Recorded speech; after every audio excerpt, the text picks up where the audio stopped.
let's say you have an old hose and the connection just gives you some leaking. ER tape's great just for making a quick, simple waterproof seal.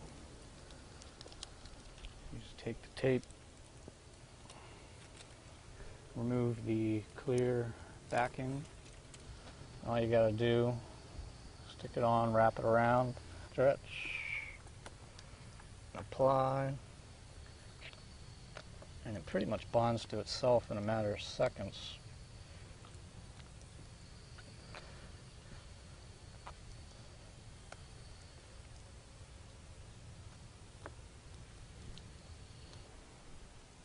There you go, no more leaks.